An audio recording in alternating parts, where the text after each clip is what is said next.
Ano bang ginagawa mo dito, Lindon? Sino bang pinunta mo? Si Fina o ako? Ipagpapalit mo na nga lang ako sa katulong pa namin. Lucille, matagal ko na siyang hinahanap. At hindi ko alam na dito pala siya nagtatrabaho sa inyo. Ngayong alam mo na, ano namang plano mong gawin? Makikipagbalikan ka ba sa akin, Lindon? Lindon, hindi kayo bagay ni Fina. Tayo ang nararapat para sa isa't isa. Lucille,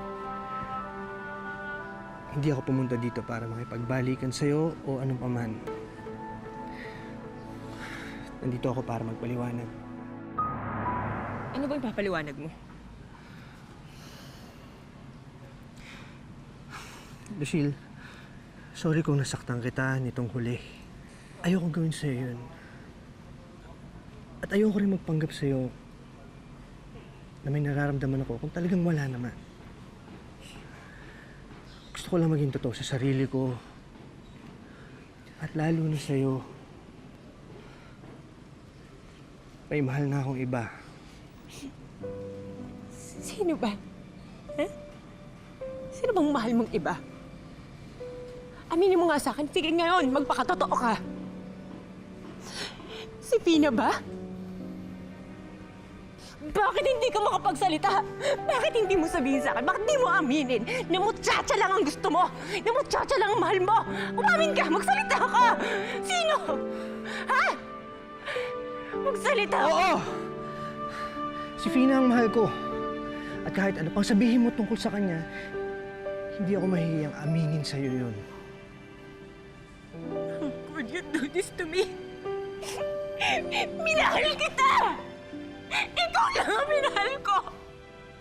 Paano mo nagawa sa akin ito, Lindon? Ano? Lindon!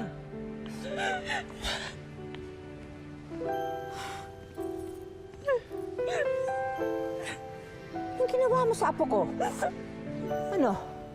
Masaya ka ba na nakakasakit ka ng ibang tao? Malis ka na.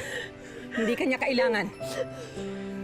Lucille, hindi ko sinasadyang saktan ka. Alam mo yun. Lumayas ka na!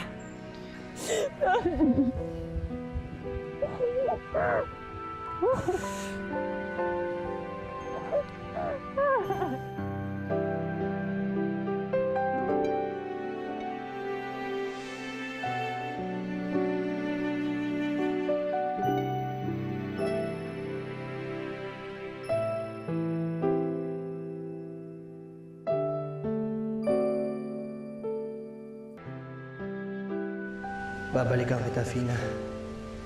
Hindi ka na muling mawawala pa sa buhay ko. Patutunayan ko sa'yo na mahal kita. At balang araw, kukunin kita dyan at hindi ka na magsisilbi sa bahay na yan.